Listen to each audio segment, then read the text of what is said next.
Hello friends, तो आज हम बात करेंगे इस वीडियो के अंदर जो यूनिवर्सिटी ऑफ दिल्ली दिल्ली विश्वविद्यालय के अंतर्गत जो एमए हिंदी के एंट्रेंस कुछ समय के बाद स्टार्ट होने ही वाले हैं।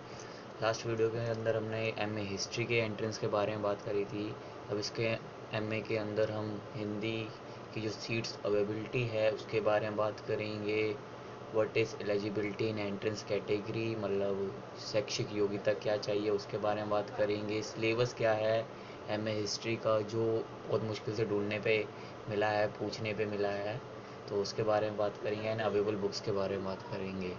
तो विदाउट टाइम वेस्टिंग हम इस पर आगे काम करते हैं। तो ये अगली स्लाइड में हम देखते हैं। तो उसके अंदर हमारे क्वेश्चन ये होंगे एम ए हिंदी यूनिवर्सिटी के seats, eligibility criteria, what is the syllabus of M A history available book in markets. तो सीट्स जो टोटल जो प्रिपरेशन कर रहे होंगे उनको पता ही होगा 463 सीट्स हैं। एंट्रेंस के जनरल कैटेगरी के लिए 117, एससी कैटेगरी के लिए 34, एसटी के लिए 18 एंड ओबीसी के लिए 63, टोटल 232।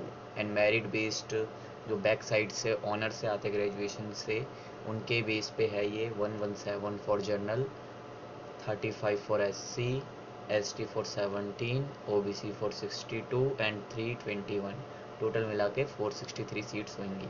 इस टाइप से ही सीट्स का क्राइटेरिया है। एलिजिबिलिटी इन एंट्रेंस कैटेगरी, अब पार्ट 2 है जो इस वीडियो का, वो है एलिजिबिलिटी इन एंट्रेंस कैटेगरी। तो इस टाइप से एलिजिबिलिटी दे रखी है। First, B A honours examination Hindi from university of Delhi, 40% minimum marks चाहिए। ठीक है, मतलब मैक्सिमम 40% मार्क्स चाहिए। B A honours examination Hindi from the university whose examination in recognised and evaluate for the university. If the outsider come, कोई दूसरी university से Delhi university में admission के लिए आता है तो उसको 40% मार्क्स चाहिए। अब B A programme B A pass and B com from university और from other university whose examination available in the university evaluate, मतलब सेम जो पेपर होंगे with at least 2 paper in Hindi. मतलब जो बी ए प्रोग्राम है, B com के students हैं, पूरे अपने ग्रेजुएशन के अंदर 2 पेपर उनको करने ही होंगे। उनको मतलब 2 पेपर उनको हिंदी के दिए होने चाहिए। तो 45% और above in the aggregate and 50% in the Hindi marks in Hindi, मतलब टोटल ग्रेजुएशन की परसेंटेज 45 प्लस होनी चाहिए। और एग्जामिनेशन की जो ये 50% मार्क्स है उन दोनों सब्जेक्ट में होने चाहिए। मतलब जैसे कोई सब्जेक्ट हिंदी का से रिलेटेड है, हिंदी गद्य से या कवि से या कुछ भी से, उसके अंदर 50 प्लस मार्क्स होने चाहिए। M A Sanskrit language and literature from Delhi university from other university whose examination in recognised as equivalent और to other university of Delhi. 50% marks Sanskrit वालों को चाहिए इसके अंदर, और मार्क्स एम ए में और उसमें भी हिंदी का होने चाहिए। M A in the following English modern Indian language other than Hindi, तो 50% मार्क्स इनको चाहिए। और in the post graduation and 5% marks in Hindi in graduation. तो जो एम ए ऑलरेडी करना चाहते हैं, पहले एम ए कर चुके हैं पोस्ट ग्रेजुएशन में या कुछ और कर रहे थे बट अब एम ए हिंदी करना चाहते हैं, तो उनको 50% ऑफ मार्क्स और above in the post graduation and 50% marks in Hindi उनको चाहिए। इस तरह से ये क्राइटेरिया बनता चला जा रहा है। Graduation in any subject from university of Delhi from other university whose examination is recognised as equivalent to university of Delhi with at least 1 paper in Hindi. तो इसके हिसाब से 55% मार्क्स और above in the aggregates and 50% of marks in Hindi. Graduation in a subject from Delhi University or from other university whose examination is recognized as equivalent to the University of Delhi intended for a 1 year advanced diploma in Hindi from Delhi University with 65%।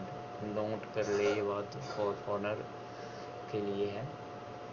Eligibility in merit category, merit category के अंदर B A honours Hindi from university of Delhi 65% of general category, 58.5% of OBC and admission of S C S T P W D category candidate will be done as per university rule. ठीक है, अब यहाँ पर जो note करने वाली बात है, तो at least 30% marks are required as qualifications for in the entrance exam for general category and 27% of OBC for SC ST PW category candidate university rule will be followed।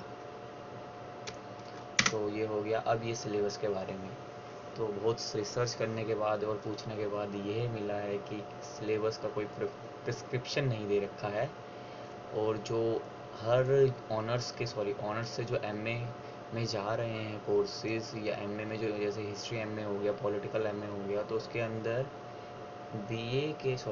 BA honours से subject, जैसे BA honours Hindi है तो MA Hindi है, तो उसके अंदर BA honours से related topics पूछे जा रहे हैं और क्वेश्चंस भी पूछे जा रहे हैं। तो ये उसके ऊपर है। तो ये मैंने सिलेबस यहाँ पर दे रखा है। इसके अंदर सेमेस्टर 1 में हिंदी भाषा, उसकी लिपि का इतिहास, भाषा उसकी लिपि का इतिहास कैसे कैसे समय के अनुसार चेंज होती है, उसके अंदर भाषा का जो रूपांतरण होता है उसके बारे में, हिंदी कविता आदिकाल से भक्तिकाल, भक्तिकाल में सूफी संत मीराबाई, इसके बारे में बताना होगा। हिंदी साहित्य का इतिहास आदिकाल से मध्यकाल, अब इसका साहित्य का इतिहास, हिंदी कविताएं रीतिकालीन, आपको पता होगा रीतिकालीन कौन सी होती है, हिंदी साहित्य का इतिहास, आधुनिक काल, हिंदी कविता का, फिर आधुनिक छंदवाद, हिंदी कहानी का, फिर भारतीय काव्य शास्त्र, हिंदी कविता आएगी, फिर हिंदी उपन्यास आएगा, पश्चात काव्य शास्त्र, हिंदी नाटक, एकाकी, हिंदी आलोचना, हिंदी निबंध और अन्य गद्य विधाएं। तो इसके अंदर जो वैल्यूबल टॉपिक वाइज या नेम वाइज क्वेश्चन होते हैं वो आते हैं। और बात रही बुक्स की, तो बुक्स का ऐसा है कि कोई प्रिस्क्रिप्शन या मोटे तौर पर यूनिवर्सिटी ने कोई बुक प्रेफर नहीं कर रखी, फिर भी अमेज़ोन पर कुछ पब्लिकेशंस ने बुक्स छापी है, तो उसका लिंक मैं डिस्क्रिप्शन में दे दूँगा। इस पीडीएफ का पूरा लिंक आपको डिस्क्रिप्शन में मिल जाएगा, आपको डाउनलोड करने की ज़रूरत नहीं है वीडियो, इसका पीडीएफ फाइल में लिंक पूरे डिस्क्रिप्शन में आपको मिल जाएगा। और कोई क्वारीज हो तो मेरे कमेंट्स करें, इनबॉक्स करें, हैंग आउट पे मेरे को मेरी मेल आईडी को मैसेज कर सकते हैं। एनी क्वारीज हो चैनल को सब्सक्राइब करें, कमेंट करो, दिस फॉर योर बेनिफिट्स। तो यहीं पर हम इस वीडियो को समाप्त करते हैं, बिकॉज और कोई क्वारीज हो तो आप मेरे से कमेंट कर सकते हैं। It a simple thing. तो bye, take care and be happy and best of luck for your exams.